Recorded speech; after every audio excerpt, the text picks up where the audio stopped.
Napapansin po ng karamihan, lalo na yung mga nakakapanood, ay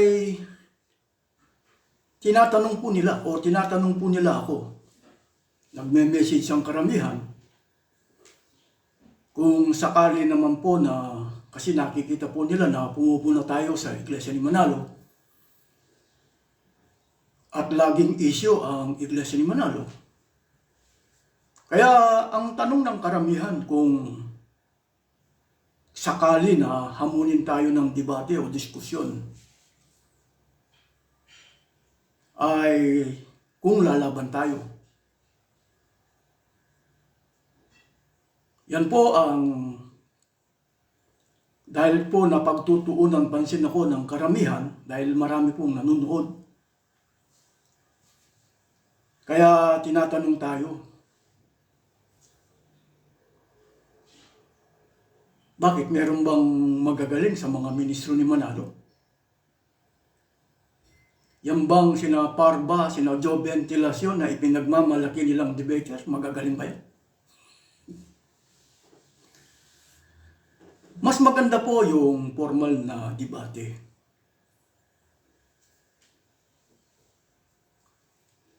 Kaya siguro nagtataka ang iba, ako po kung paninira lang ang aking sinasabi, hindi po ako magpapakilala sa tunay kong pangalan. Renato Pasukin. Ang apelyido ko po sa aking ina Miranda. Renato Miranda Pasukin. Sa kasalukuyan, narito po ako sa Milan, Italy. At naka 31 years na. Kung puro paninira lang po ang aking sinasabi, hindi po ako magpapakilala sa tunay na pangalan. Kaya kung yung sinasabi nila kung kaya nating humarap, subukan natin. Mas maganda nga po yung debate o diskusyon. Kasi po kung debate o diskusyon, isa lang po ang haharap. Kung meron man siyang tagabukas ng Biblia, maaring 2 o 3. Pero ang magsasalita, tiyak na iisa lang. Maaring meron siyang makakasamang tagabukas, tagabuklat, o taga-assist ng mga Biblia. Mas maganda po yung formal na debate. Kesa dun sa, kasi po maraming nagbabanta kasi eh. Ang laging sinasabi po ng karamihan na hindi para mo daw ako makakarating sa stage, bugbog sarado na ako. E paano pa ako makakalaban o makakarating sa stage kung hindi pa man nakakarating sa stage, bugbog sarado na ako. Kaya tanungin po ninyo ang mga ministro ni Manalo kung gusto nilang makipagdebate. Ako matagal ko nang hangad na makaharap sila. 1995 pa talagang pinagnanasahan ko na makaharap sila. At nagpapadala po ako ng mga sulat kina Perangi Manalo noon. At noong 1996 nga, pinuntahan po namin ang ministro ni Manalo rito. April 6, 1996. Pinuntahan namin.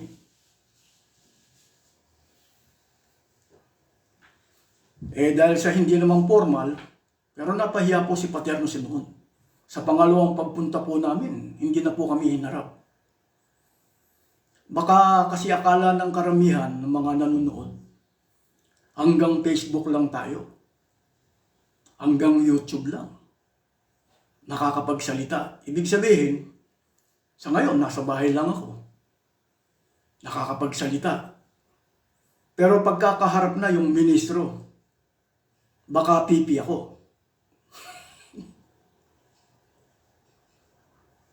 Yun po ang tinatanong o yan pong tanong na kung kaya kong humarap. Marami pong yan po hindi na po bagong bagay sa akin. Kasi lahat po ng nakakausap ko, Tinatanong, yun ang laging tinatanong kung kaya nating humarap ng debate o diskusyon sa mga ministro ni Manalo. Subukan natin.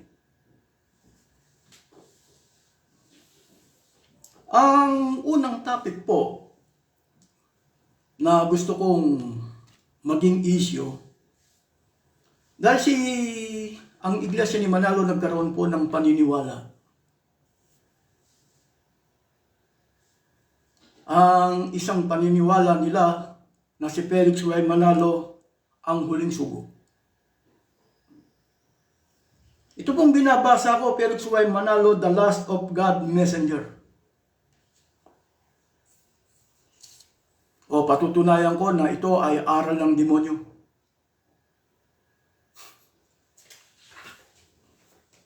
Maraming nagtataka. Babasahin ko po itong pasugong ito sa Tagalog na po. Pangulong Tudling, ang huling sugo ng Diyos. Si kapatid na Felix Y. Manalo ang isinugo ng Diyos upang ipangaral ang mabuting balita ng kaligtasan sa mga huling araw. Ang kanyang pangangaral na katuparan ng mga hula sa Biblia ay nagbunga ng muling pagbangon ng Iglesia ni Cristo matapos na ito ay matalikod sa pananampalataya pagkamatay ng mga apostol. Siya ang huling sugo ng Diyos. Ito po ang paniniwala ng Iglesia ni Manalo na si Felix Y. Manalo huling sugo. Kailan napatay si Felix Y. Manalo? 1963. Si Felix Y. Manalo naging sakim. Kapag tama yung paniniwala nila na si Felix Y. Manalo huling sugo, si Felix Y. Manalo sakim sa tungkulin.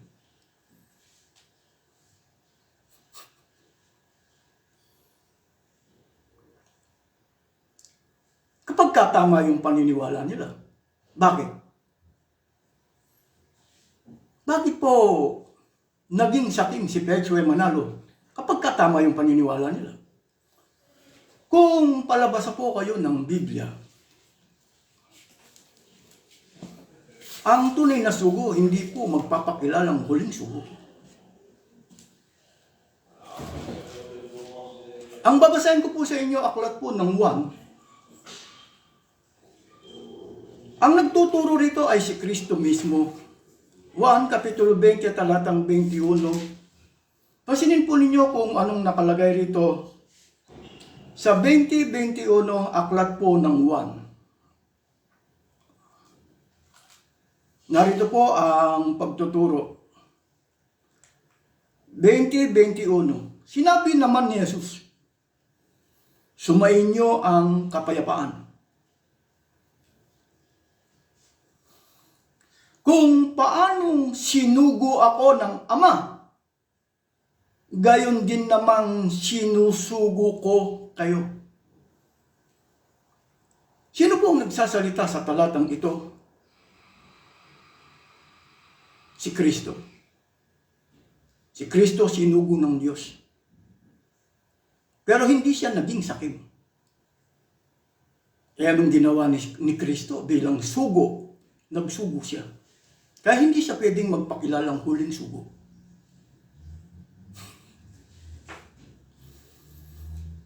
Kaya ang sabi ni Kristo, kung paanong sinusugo ako ng Ama, o sinugo ako ng Ama, ay gayong sinusugo ko kayo.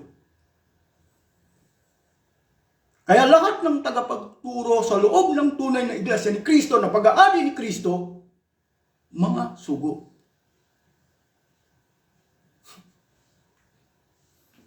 Kaya wala po kayong kikilalanin na sakim sa tungkulin.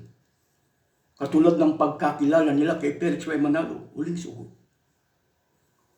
Kung palabasa po kayo ng Biblia, alam niyo po yung huling sugo. Kung sino man pong nagtuturo na si Felix Y. Manalo huling sugo, etong tanong ni Apostol Pablo.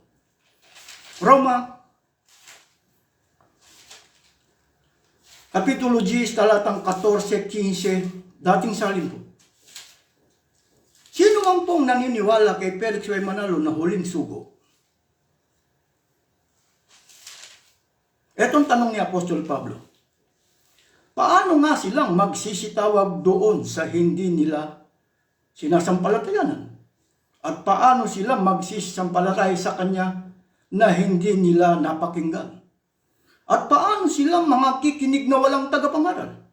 At paano silang magsisipangaral kung hindi sila mga sinugo?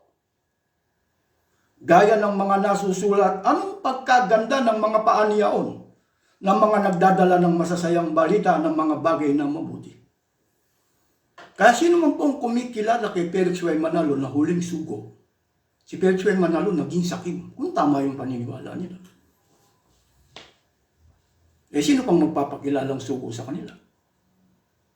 Kaya ang tanong ni Apostol Pablo, paano sila magsisipangaral kung hindi sila sinugo? Ang huling sugo nila patay na.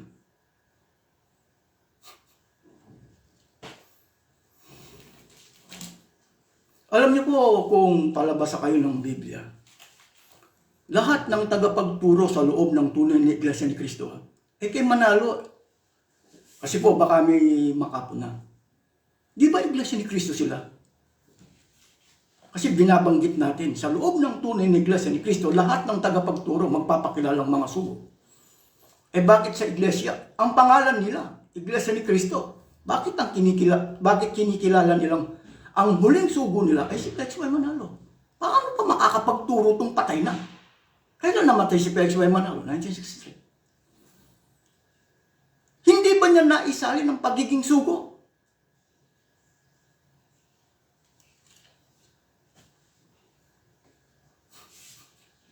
Alam niyo po, sa loob ng tunay na Iglesia ni Cristo, wala kayong kikilalanin na huling sugo katulad ng paniniwala ng Iglesia ni Manalo.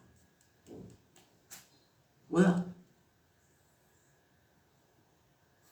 kayong paniniwalahang huling sugo katulad ng paniniwala ng Iglesia ni Manalo. Kaya ito sinasabi ko, kahit na magpakilala sila na Iglesia ni Cristo, nakarehistro sa gobyerno, Iglesia ni Cristo, ang pangalan sa harap ng kanilang kapilya, Iglesia ni Cristo, hindi sila Iglesia ni Cristo na pag-aari ni Cristo. Dahil kinikilala nila na si Felix Y. Manalo, huling sugo. Paano ba makakapagturo ang huling sugo nila kung patay na? Kaya ang tanong ni Apostol Pablo, paano sila magsisipangaral kung hindi sila sinugo? Sino yung tinatanong nun? Yung kumikilala kay Felix Y. Manalo na huling sugo. Bakit? Kasi yung kumikilala kay Felix Y. Manalo na huling sugo, hindi na sila pwedeng magpakilalang sugo. Naging sakim si Felix Y. Manalo. Alam niyo po, sa loob ng tunay na Iglesia ni Cristo, babasahin ko po sa inyo pagtuturo ni Apostol Pablo, 2 Korintios 5:20. Ganito ang pagtuturo ni Apostol Pablo. 2 Korintios 5:20. Kami nga'y mga sugo sa pangalan ni Kristo. Sinong pwedeng sumakay sa kanila sa talatang ito? Wala.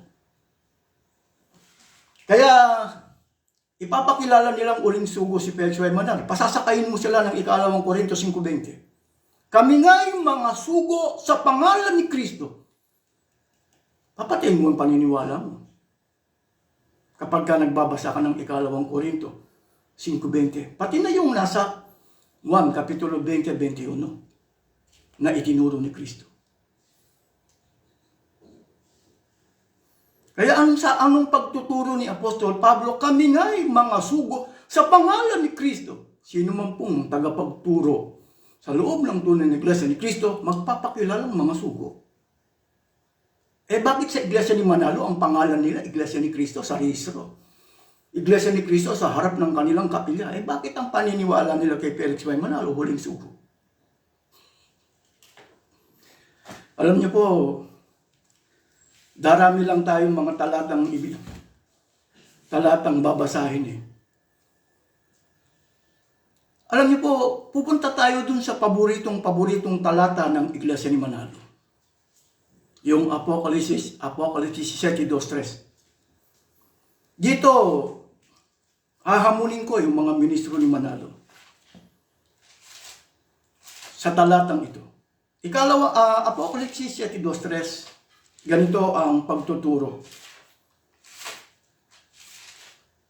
Anong nakasulat? Paborito ng Iglesia ni Manalo to, itong 7:2-3 Apocalypse. Pero itong paniniwalang ito, pinatay nila. Bakit po nila pinatay? Kasi po, kinilala nilang huling sugo si Felix Y. Manalo. Kaya ang talatang ito, pinatay nila. Dahil dun sa paniniwalaan kay Felix Y. Manalo huling sugo. Kaya sa Iglesia ni Manalo, wala na pong magtuturo ng salita ng Diyos dahil lang huling sugo nila patay na. Babasahin ko ang 7:2-3 sa Apocalypse, basinin po ninyo. Dito, pagka alam niyo po ang totoo niyan, ako po ay dati nakikipag-debate sa online. Ang alias ko si DC Delnor. Kapag ang mga kaanib ng Iglesia ni Manalo, dun sa mga thread o dun sa mga debatihan sa online, pagka nakita nila yung CDC Delnor, yun ang alias ko. Tatanungin ka agad nila ikaw ba si Renato Pasukin? Oo. O anong topic? O sinong handang magpakilala kay Felix Y. Manalo huling sugo?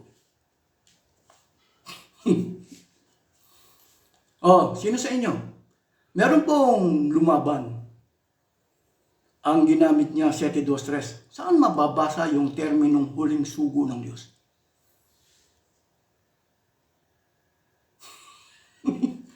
Saan mababasa? Pagka nagkaroon ka ng paniniwala, kinakailangan po nakasulat. Saan mababasa ang huling sugo? Yung terminong huling ang hinahanap natin. Mas maganda po, babasahin natin ang Apocalypse 7:2-3, isang paborito ng Iglesia ni Manalo. At nakita ko ang ibang anghel na umaakyat mula sa sikatan ng araw, nataglay ang tatak ng Diyos na buhay. At siya'y sumigaw ng tinig na malakas sa apat na anghel na pinagkaloobang maipahamak ang lupa at ang dagat, na nagsasabi, huwag ninyong ipahamak ang lupa, kahit ang dagat, kahit ang mga punong kahoy, hanggang sa amin matatakan sa kanilang noo ang mga alipin ng Diyos. Ilan ang anghel na umaakyat sa sikatang araw? Kasi po, baka nagtataka yung iba Ano po ba yung anghel? Kasi baka isip ng iba yung may pakpak. Hindi po. Batay na rin sa pagtuturo ng Iglesia ni Manalo. Ito po. Ito po yung pasugo ng Iglesia ni Manalo. Babasahin ko po sa inyo.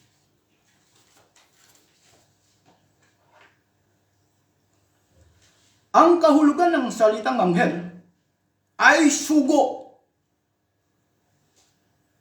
Ano po ang kahulugan ng salitang anghel? Sugo.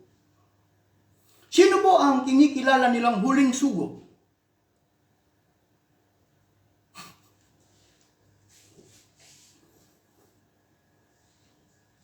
Pagdating po kasi sa Biblia, ang terminong sugo, mas maganda po babasahin natin. 3:34, ganito po ang ating matutunghayan na aklat po ng 1:34. Kung anong kahulugan ng salitang sugo. 3:34, pakinggan po ninyo. Sapagkat ang sinugo ng Diyos ay nagsasalita ng salita ng Diyos, sapagkat hindi niya ibinigay ang Espiritu sa pamagitan ng sukat. Ang terminong sugo, tagapagturo, tagapagpahayag, tagapagsalita. Ito po, terminong sugo o yung anghel. Ang tanong, sino ang huling sugo nila? Si Pedro ay, paano pa makakapagturo yung huling sugo nila? Patay na.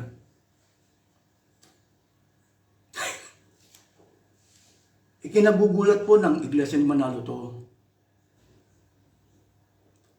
Makakapagturo pa ba ang huling sugo nila na patay na noong 1963?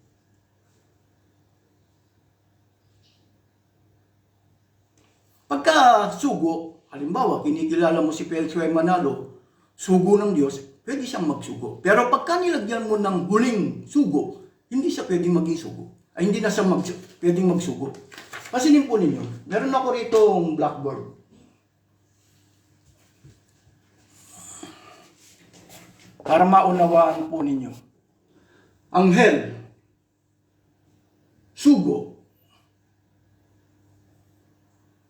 Ngayon, pagka ang sugo, nilagyan mo ng terminong huli, mas maganda po isusulat natin para maintindihan. Kasi dito maraming nakikipag-away. Pasensya na po kayo dahil hindi po ako marunong maglagay ng mga sinusulat, kaya yung iba.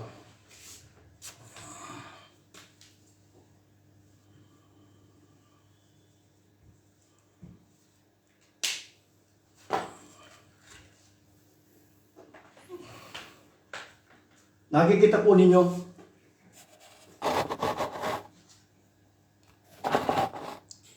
siguro nakikita ninyo, no? Anghel.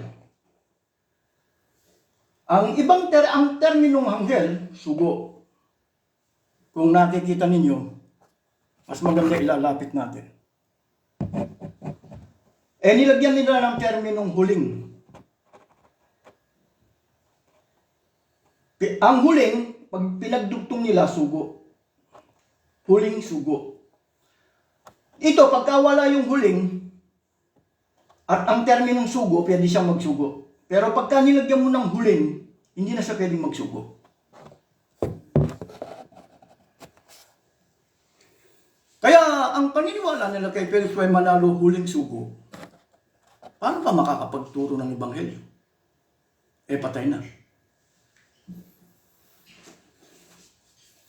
Kaya sino man po ang naninindigan, baka naman po yung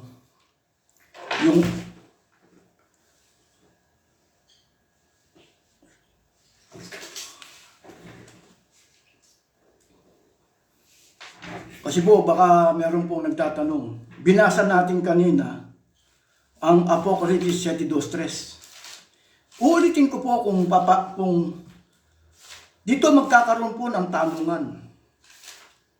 Ilan ang sugong umaakyat sa sikatan ng araw?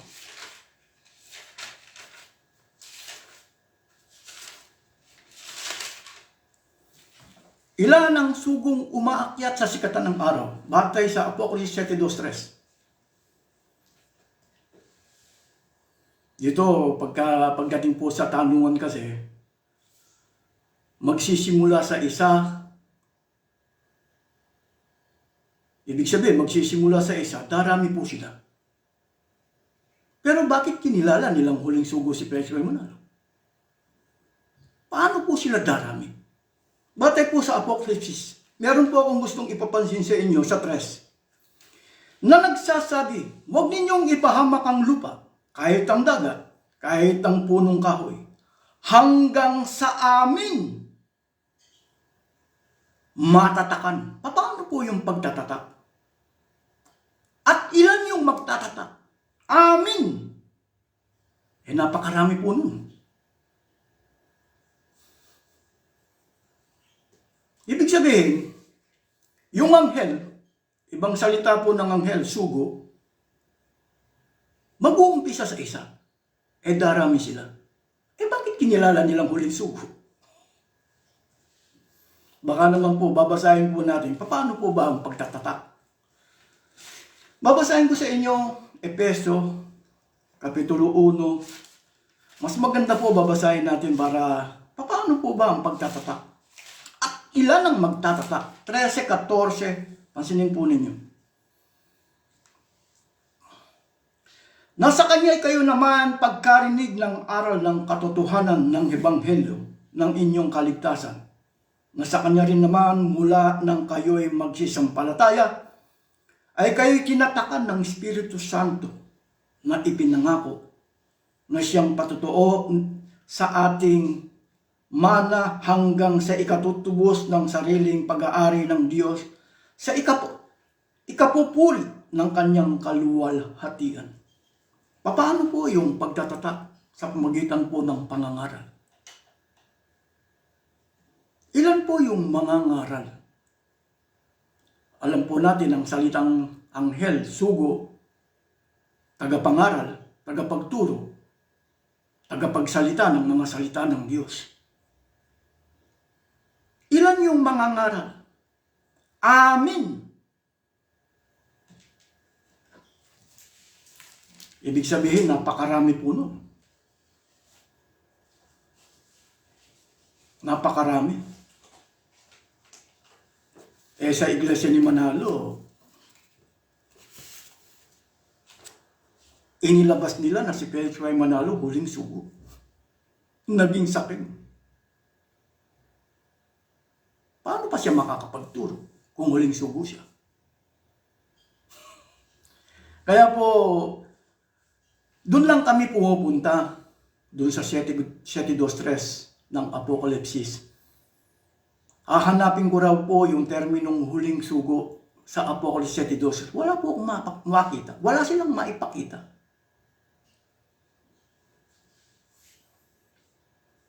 Kaya si Manalo po, kapag si Petue Manalo, kung tutuusin po, hindi naman siya ang nagpakilalang huling sugo. Hindi siya. Kasi si Petue Manalo, bago namatay, marami siyang nakasama sa pagtuturo. Nung nabubuhay pa si Petue Manalo, ay isa sa mga tinuruan niya, ang aking lolo, na si Valeriano Miranda. Si Valeriano Miranda ang aking lolo, isa sa mga lumalaban ng debate o diskusyon noon. Si Petue Manalo, marami siyang tinuruan. Pero dahil sa sobrang dunong, alam niyo po, dahil ang mga Manalo kasi, kaya ipinakilala nila na huling sugo, hindi na po sila magtuturo. Gagamitin na lang nila ay Biblia. Ipopront na lang nila ang Biblia kasi po namumuhunan na sila. Kaya ganyan po nilang ipinakilala na si Petue Manalo huling sugo. Kaya sino man po sa ngayon maraming nanonood, sino ba sa kanila na pwede nilang tindigan? O kung magagawa nilang tindigan na si Petue Manalo huling sugo ng Diyos? Patutunayan ko na si Petue Manalo sakim sa tungkulin kung tama yung paniniwala nila. Hindi nagamit sa pagsusugo. Ang tunay na sugo, katulad ni Kristo, binasa ko na kanina, kung paanong pagkasugo sa akin ng Ama, ay gayong sinusugo ko kayo. Kaya sabi ni Apostol Pablo, kami nga ay mga sugo sa pangalan ni Kristo. Baka meron po magtanong, baka maraming nanonood sa atin, baka naman po yung hanghel o sugo hindi ministro. Kasi po, baka magtanong, batay na rin sa iglesia ni Manalo. Hindi po tayo, ito rin po yung pasugo. Baka naman po, maraming nanonood sa atin ngayon, baka naman po yung huling sugo nila ay hindi ministro. Ganito rin po, ang binabasa kong pasugo, ang title nito, hindi mauunawaan ng kahit sino na lamang Ang sumulat po nito ay si Emiliano P. Magtoto Sr. Pansinin po ninyo ang pagtuturo nila. Yun pa sa pasugong ito. Baka naman po hindi ministro.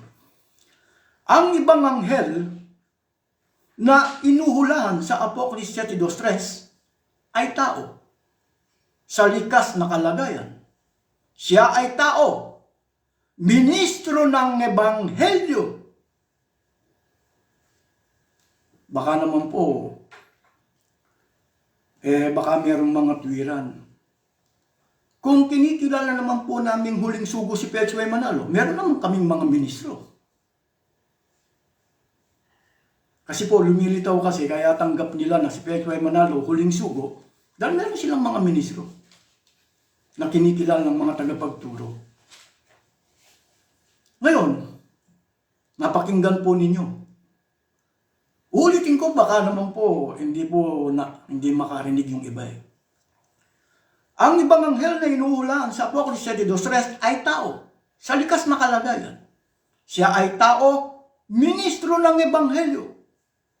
Kasi po, pagka hindi po kayo marunong o hindi nyo kilala ang turo ng Iglesia ni Manalo, ang akala po ng karamihan, katulad ng Iglesia ni Manalo, yung terminong huling sugo o sugo, iba doon sa terminong ministro.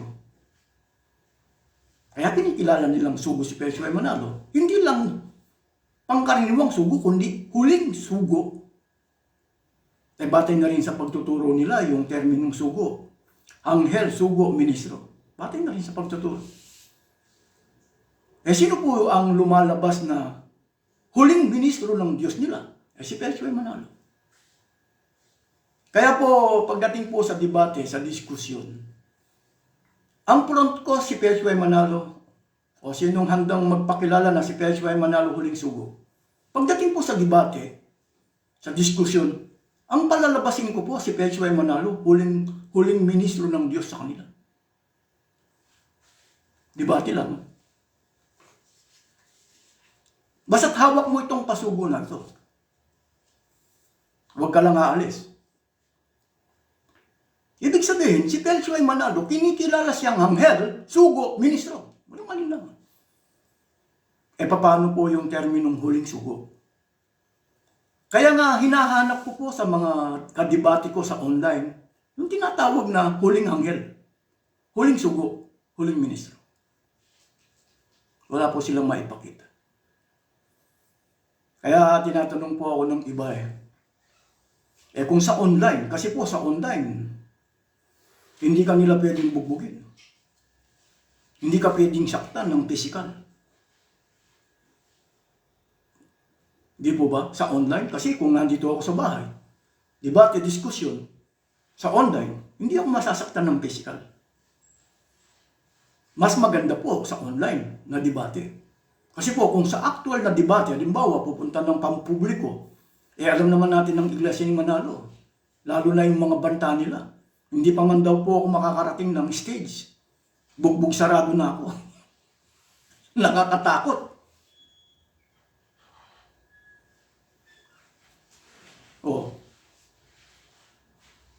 Si Pechway Manalo po, kinikilala nilang huling sugo, huling ministro ng Diyos.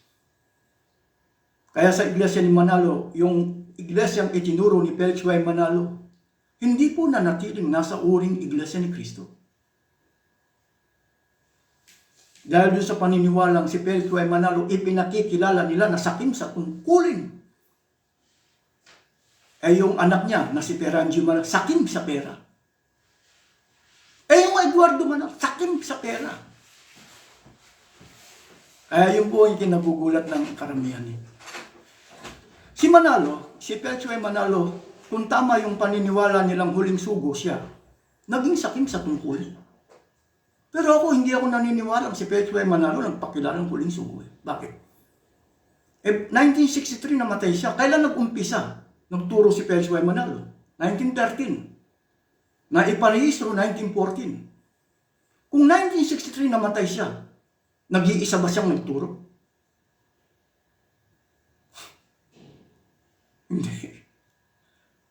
Yung lolo ko na nga, Ibig sabihin, sabihin, hindi sinolo ni Felix Y. Manalo ang pagtuturo. Hindi. Sinabi ba ni Felix, tuturuan ko kayo pero ako lang ang kikilalanin yung huling sugo Ba, hindi papayag. Walang papayag. Walang papayag. Alam ko, mga nanonood sa atin. Kaya si Felix Y. Manalo, dahil sa sobrang dunong nitong mga ministro ni Manalo, na ipakilala nilang huling sugo. Kasi po hindi po nababantayan ang pagtuturo sa pamagitan ng mga pasugo. Hindi nababantayan. Alam niyo po yung kung bakit ko nasasabi. Tingnan niyo ngayon ang mga pasugo ng Iglesia ni Manalo dahil alam niyo lang may pumupuna. Hindi niyo na makikita yung mga eskwelahan, hospital. Dati may makikita ka. Lahat ng achievement nila o lahat ng nagagawa from voluntary contribution na ilalagay sa pasugo, ngayon hindi na. Kaya ako po, nagtataka yung iba, bakit may mga pasugo ako? Kasi naghahanap po ako ng mga ebidensya. Kasi lalaban ako ng debate o ng debate. Kung wala akong ebidensya, papaano? Baka babasahan ka lang ng 8:20 ng Isaias. Sa kautusan at sa patutuo, kung hindi sila magsalita ng ayon sa salitang ito, tunay na walang umaga sa kanila. Kaya sino man po, kasi po, napapakinggan po ninyo, pasugo. Sa English po ng pasugo, God message. God message ba ang huling sugo si Felix Y. Manalo? Saan mababasa sa Biblia? Paborito pa nila ang talatang 7:2 sa Apocalypse. Hindi po nag-iisa. Hindi na natiling nag-iisa yung umakyat na anghel o sugo. Bakit? Amen. Matatakan. Napakarami po nun. Bakit siya lang ang tinigilan ng huling sugo? Kaya hindi po lumalabas sa issue na si Felix Y. Manalo naging swapang sa tungkulin. Naging ganid sa tungkulin. Bakit? Hindi siya nagamit sa pagsusugo. Kung susundin natin ang turo nila. Sino pong maninindigan na si Felix Y. Manalo huling sugo? Patutunayan ko. Aral ng demonyo. Bakit aral po ng demonyo? Kasi po, ang tunay na sugo nagagamit sa pagsusugo. Hindi sakim sa tungkulin. Baka naman po sino ba ang tagapagturo sa 2 Korinto 5:20? Babasahin ko muna sa inyo para mapakinggan ninyo. 2 Korinto 5:20, kami nga'y mga sugo sa pangalan ni Kristo. Sa tunay na Iglesia ni Kristo, lahat ng tagapagturo. Sa tunay na Iglesia ni Kristo, lahat ng tagapagturo magpapakilalang sugo. Bawat isa. Kasi po, ang banggit, kami nga'y mga sugo. Ang pangalan nila, Iglesia ni Kristo. Sa harap ng kanilang kapilya. Ang nakarehistro, Iglesia ni Kristo. Sa gobyerno. Sinong kinikilala nilang huling sugo? Na naging sakim, si Felix Y. Manalo. Baka naman po sino bang nagsasalita sa 2 Korinto? Baka naman po hindi ministro. Baka kasi ang nangyayari sa Iglesia ni Manalo, magkakaiba po yung sugo at saka ministro. Kaya ganyan po silang nadaya Yan po ang isa sa mga dahilan kung bakit ako tumiwalag sa Iglesia ni Manalo. Magbabayad na ako sa pag-aaral, hindi naman ako pwedeng maging sugo. Bakit? Huling sugo si Felix Y. Manalo. Hindi ministro. Sino bang nagtuturo sa 2 Korinto 5:20? Si Pablo. Kami nga'y mga sugo sa pangalan ni Kristo. Baka naman si Pablo, hindi siya nagpakilala ng sugo. Babasahin ko sa inyo, Colosas 1:25. Ganito po ang pagtuturo. na ako'y ginawang ministro nito ayon sa pamamahala mula sa Diyos na ibinigay sa akin para sa inyo upang maipahayag ang salita ng Diyos. Si Pablo po, apostol na, walang alinlangan. Nagpapakilala siyang sugo. Nagpapakilala siyang ministro. Naging 3 ba ang tungkulin niya? Naging 3 ba ang tungkulin niya? Isa lang po yan.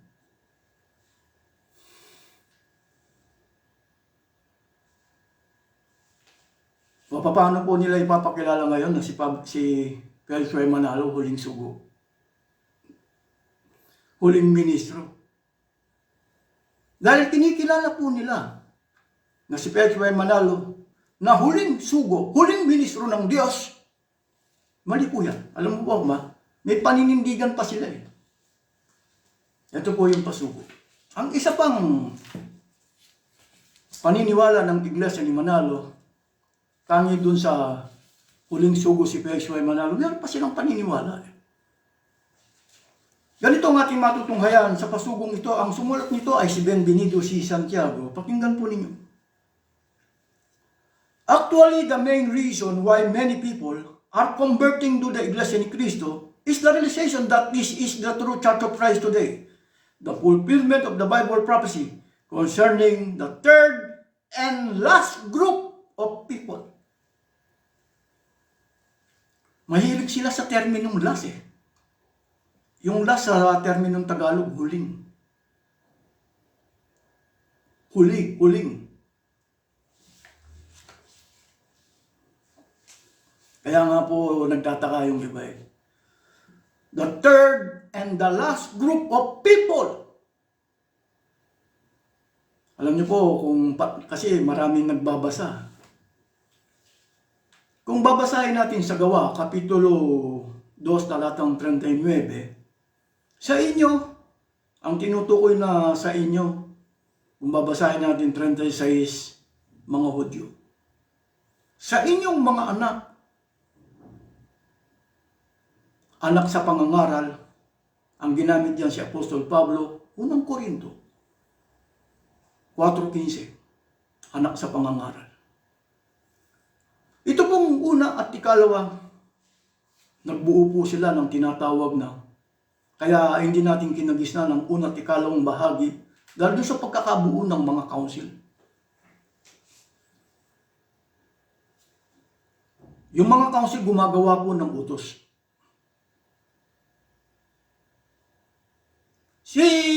Yung ikatlo, kung babasahin po natin yung ikatlo, at sana nga sa malayo, kung babasahin po natin ng Isaias 43:5, 5, James Mupat, from the far east. Ano po ang binuo ng ikatlo? Church administration. Baka naman po sasabihin ng ating mga kaibigan na hindi sila nagtatag. Dapat tinuruan si Manalo. Manalo, kung bakit tumalikod ang una at ikalawa, nagbuo sila ng council. Ikaw, magtatatag ka pala ng church administration. Ganito ang ating matutunghayan. Kung makikita natin ang pasugo ng Iglesia ni Manalo, kung anong binuo nila. Dahil itinuturo po nila na si Felix Manalo, huling sugo. Dahil sa huling sugo na si Felix Manalo, nagbuo po silang tinatawag na church administration. Ano po ang gagawin ng church administration? Ang babasahin ko sa inyo, isang pasugo ng Iglesia ni Manalo. Ganito, ito po yung pasugo. Para manatili po doon sa tinatawag nilang unity. Unity with the church administration. Ang sumulat po nito ay si Pelhum B. Puentes. In no way should these administrative rules of the church contradict the doctrines of Holy Scripture, lest the very purpose of commissioning the church administration would have been defeated. Ano po ang ginawa nila? Nagbuo po sila ng church administration. Anong layunin ng charter administration? Gagawa sila ng administrative rules. Yung pong charter administration sa pangunguna po ng executive minister.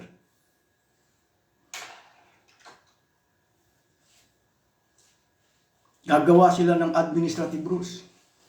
Ano po ang isa sa mga ipinakikilala nila? Si Felix Y. Manalo, huling sugo ng Diyos. Ayan, pasugo yun.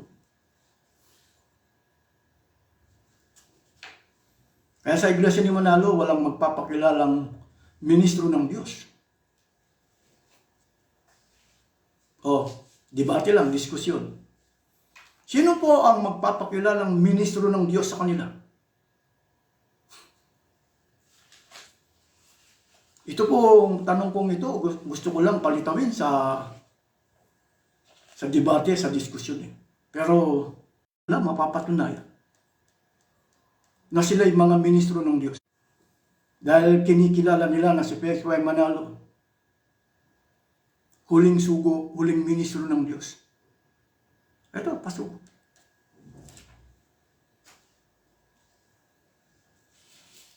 Yung pong ikatlo, from the far east.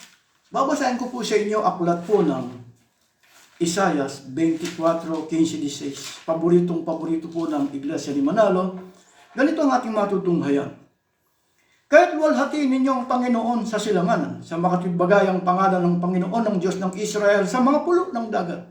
Mula sa kadulo-dulo ang bahagi ng lupa ay nakarinig kami ng mga awit, kaluwalhatian sa matwid. Ngunit aking sinabi, namamatay ako, namamayat ako sa abako, ang mga manggagawang taksil ay nagsisigaw ang may kataksilan, oo. Ang mga manggagawang taksil ay nagsisigawa na may lubhang kataksilan. Sino po ang katuparan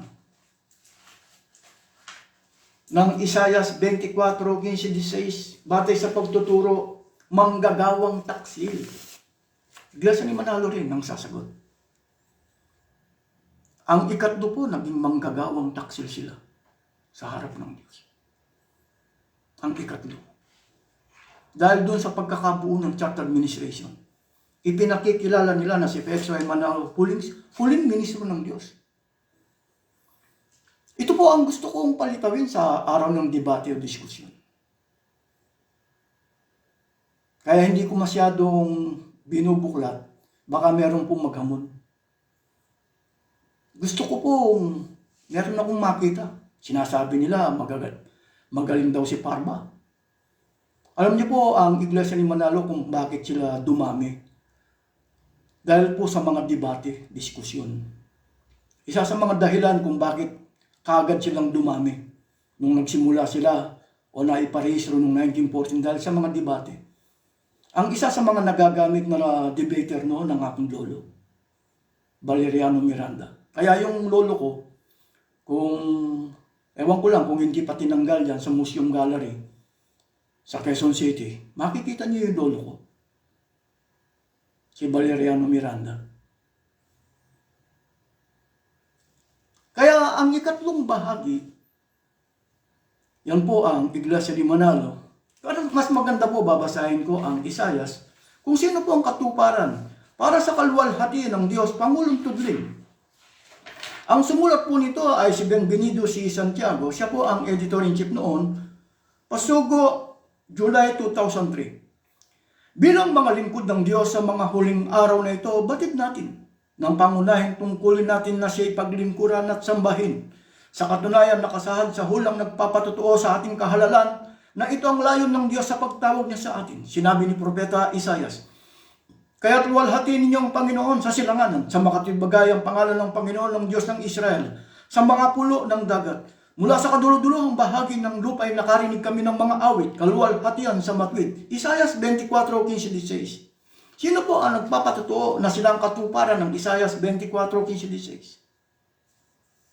Iglesia ni Manalo. Bakit sila naging manggagawang taksil? Binasa ko na kanina. Pero dito sa 5. Ang lupa na naman ay nadumhan sa ilalim ng mga naan doon sapagkat kanilang sinalangsan ang kautusan.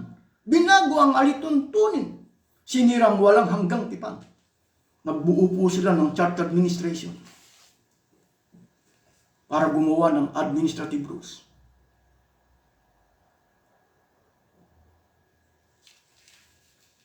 Si Manalo po kasi, kaya ang isa sa mga administrative rules ni Manalo, si Felix Y. Manalo, ipinakikilala nila na huling ministro ng Diyos.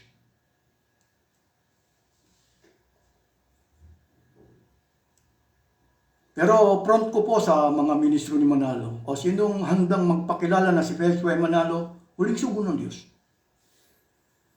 Pero pagdating na po sa debate kasi, sa diskusyon, lalabas po na si Felix Y. Manalo, huling ministro ng Diyos sa kanila. Yan po ang paniniwala ng Iglesia ni Manalo. Huling ministro ng Diyos sa kanila. Kanino? Yung kumikilalang huling ministro ng Diyos sa kanila, kumikilala kay Felix Y. Manalo na huling ministro ng Diyos. Kanino ministro? Mga sa demonyo.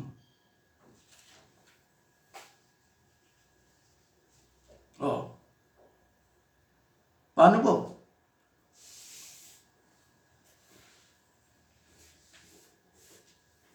Kaya po yung una,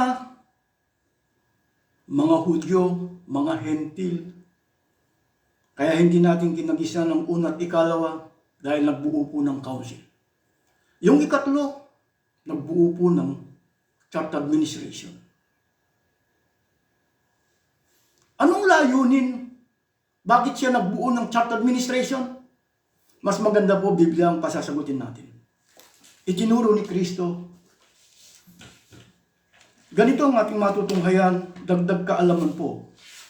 Aklat po ng Marcos, Kapitulo 10, talatang 42.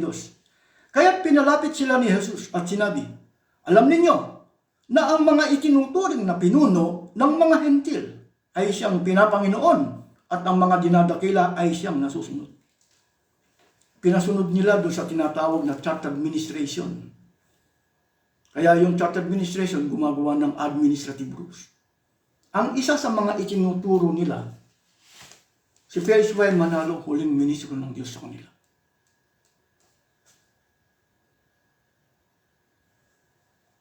Pero ang front ko, o lagi kong bukang bibig, o sinong handang magpakilala na si Felix Y. Manalo huling sugo ng Diyos?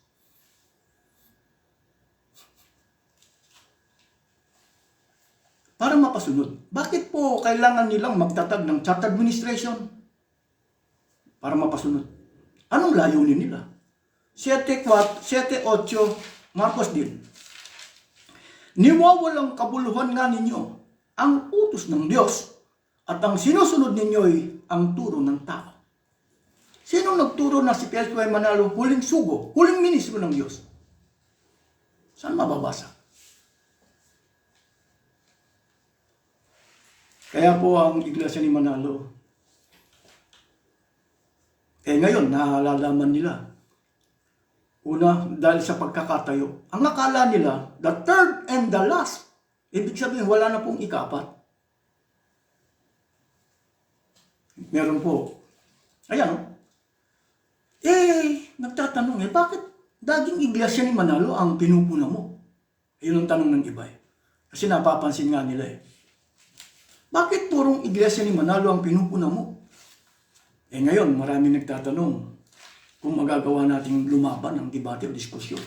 Mas maganda po, gawin na lang natin. Matagal na po akong naghahamon pero binabaliwala po nila ako.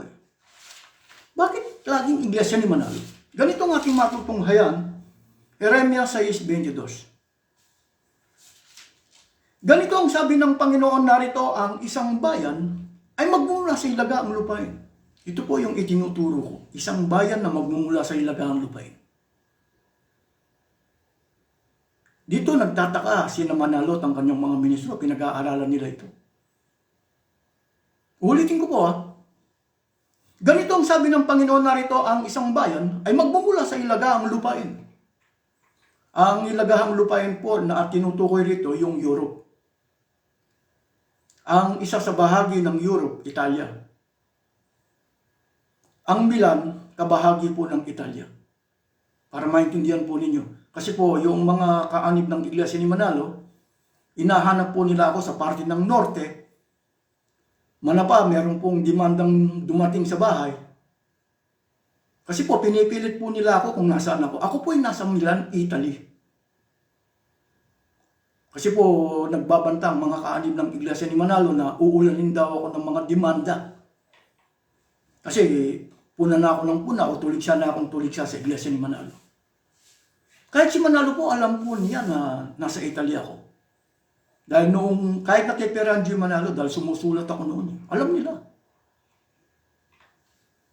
Ano po ang gawain ng Diyos na magsisimula rito sa Italia? Ito po. Ganito ang sabi ng Panginoon, narito ang isang bayan ay magbumula sa hilagaang lupain. At isang dakilang bansa, ito na kay Manalo, ay pupukawin mula sa kaduluduluhang bahagi ng lupa. Dakilang bansa na nagmula sa kaduluduluhang bahagi ng lupa. Bakit kailangan silang pukawin gisingin? Naging manggagawang taksil sila sa harap ng Diyos. Dahil ipinakikilala nila na si Felix Y. Manalo, sakim sa tungkulin. Hindi siya nagamit sa pagsusugo. Kaya kinikilala siyang huling sugo. Sakim. Paano po yung anak niya na si Peranji Manalo? Sakim sa pera. Bakit? Hindi nagkasa sa voluntary. Kasama na yung anak niya na si Eduardo Manalo. Sakim sa pera. Bakit? Namumuhunan eh. Iginigisa sa sariling mantika ang mga kaanib, lantaran. Kaya ganyan nilang ipinakikilala na si Felix Y. Manalo, huling ministro ng Diyos.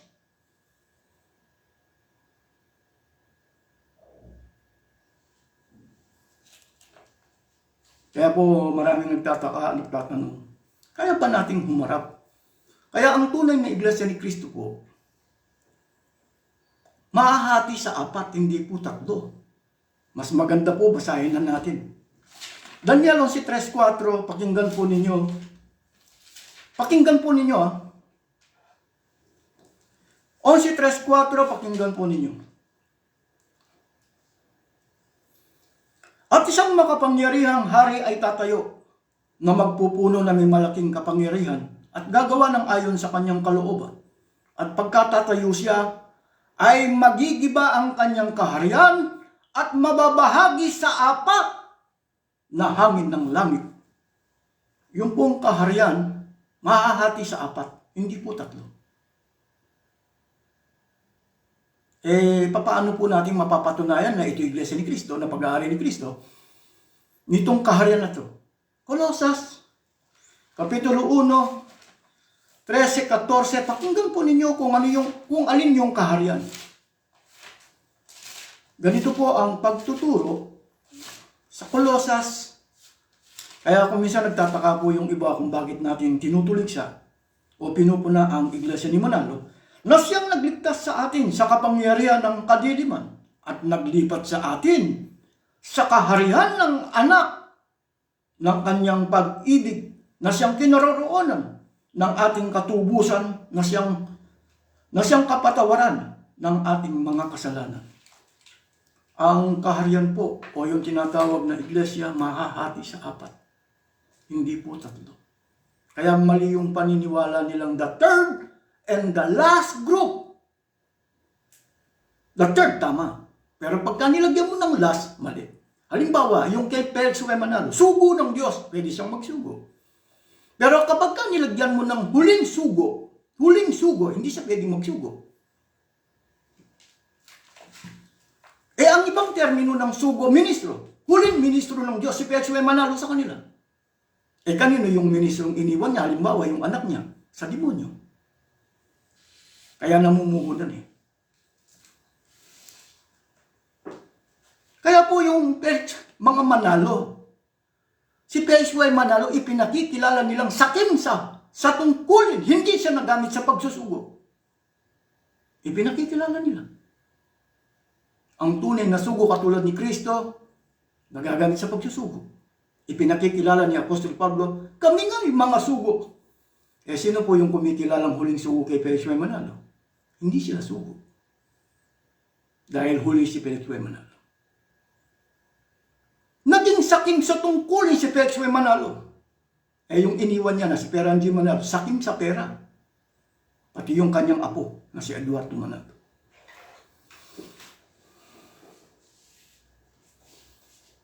Kaya po kung tinatanong lang po ako ng mga karamihan kasi mga nagtatanong ang akala nila, ako po ay nagpapakilala sa tunay na pangalan. Hindi po ako nagtatago. Hindi nga lang ako makauwi ng Pilipinas. Totoo yun. Bakit? 24 oras lang ang buhay ko Bakit pa ako uuwi? Meron naman siyang ministro rito sa Milan. Pinupuntahan po namin nung mga nakarang panahon. Ayaw po nilang makipagharap. Kasi baka akala po ng mga nanonood, hindi po natin kayang humarap sa mga ministro. Hindi po. Noong 1996, pinupuntahan po namin sila. Kaya nga tinanong ko si Paterno nakaharap namin sila. Ang mga ministro ni Manalo, takot na nung makipagharap sa amin. O sino pong matalino sa kanila? Kasi po akala ng karamihan, hindi ko po kayang tindigan ang aking sinasabi. Hindi ko kayang tindigan sa personal o sa debate ang aking paniniwala. Hindi po. Nagkakamali po kayo. Ngayon, kung mahihikayat nyo sila na harapin ako, debate, diskusyon, yung dalawang paniniwala ng Iglesia ni Manalo na si Pechoy Manalo, huling sugo, ang paniniwala nila, the third and the last group, sinong mandang manindigan sa kanila? Patutunayan ko mali. Debate lang. Mas maganda nga sa online dahil hindi ka masasaktan ng physical. Dito nga, nasaktan na ako, 1997, pinagtulungan ako ng 5 diakono. Pero lumalantad pa rin ako. Alam niyo po, mga ministro ni Manalo, hindi naman makalantad yan Ako kahit saan, nakakarating ako rito sa Milan. Kasi akala ng iba, nasa loob lang ako ng bahay, hindi po. Sa ngayon, hindi na ako gaanong nakakapagtambay po ng Duomo dahil nga po doon sa trabaho. Kasi sa ngayon, ang tawag nila Onikiamata, baka emergency, kailangan ng trabaho, kailangan kong pumasok, papasok ako. Hindi po yung naka-staying ako sa trabaho, hindi po. Sa ngayon. Kaya po kung yung pong mga nagtatanong kung kaya nating manindigan sa harap ng mga ministro ni Manalo ng debate diskusyon, gawin po natin. Patutunayan ko po si Manalo at ang kanyang mga ministro mangmang sa Biblia. Kahit na po nag-aral po ng BEM, Bachelor Evangelical Ministry, kahit na ipinagmamalaki nila na ang pag-aaral sa pagkaministro ay university. Mangmang sa Biblia mga yan. Ang akin lang po ay kaloob. Kaloob. Ibinigay po na walang bayad. Baka naman po nagtatanong ang iba yun. Ito na po ang huling talata na aking babasahin. Ikaw ba'y sugo? Kasi maraming nanonood Ang babasahin ko po sa inyo, ito po ang aking katuparan. 41:25, aklat po ng Isayas. Ito po yung aking karapatan o tungkulin. Para maunawaan po ninyo. 41:25. May ibinangon ako mula sa hilagaan, at siya'y dumating mula sa sikatan ng araw. Ay tumatawag siya sa aking pangalan. At siya'y paroroon sa mga pinuno na parang simento, at parang magpapalok na yumuyurak na putik na malagkit. Ito po yung tungkulin ko. Karapatan ko kung bakit ako nagtuturo. Baka tinatanong ako ng iba ikaw ba'y sugo? May karapatan ka ba? Ito. Isayas 41:25. Paano ko mapapatunayan na ito ay tagapagturo ng Ebanghelyo? 45:13. Ganito ang ating matutunghayan. Dito rin sa Isayas. Aking ibinangon siya sa katwiran at aking tutuwirin ng lahat niyang lakad. Kanyang itatayo ang aking bayan at kanyang palalayain ang aking mga natapon, hindi sa halaga o sa kagantihan man, sabi ng Panginoon ng mga hubo. Paano ko po mapapatunayan na yung ibinangon ng Diyos mula sa hilagaan, ang pinanggalingan sikatan ng araw? Kaya alam ko pong Pilipino. ibinangon sa katwiran. Alam po natin ang katwiran, kung babasahin natin sa Roma, Kapitulo 1, talatang 16-17, ang Ebanghelyo. Nawasa na lahat po ng nanonood. Ang akala po nila, nakakapagturo lang tayo na, o yung ibig sabihin, nagagawa lang natin magturo dahil wala tayong kaharap. Baka pagka humarap na yung mga ministro ni Manalo, pipit. Subukan po natin. Gusto ko nga po yun eh. Kami na nga punta noong 1996. Ayaw nila. Kaya po nasaktan ako eh. Pinagtulungan ng 5 diakono. Dahil ang ministro nila, pipi. Sino pong ministro nilang nakakapagsalita? Na handang ipagtanggol ang kanilang reliyon? Wala. Pero ako pa rin ang tinatanong nila. Mas maganda sila, tanungin nyo. Dalawang topic lang. Kaya po ang Iglesia ni Mana, ang pangalan nila, Iglesia ni Cristo, nakalagay sa harap ng kanilang kapilya, nakarehistro sa gobyerno, Iglesia ni Cristo. Patutunayan ko, Iglesia ni Manalo. Debate lang, ha? Bakit? Ang paniniwala nila kay Felix Y. Manalo, huling sugo. Makakapagturo pa ba ang huling sugo nila?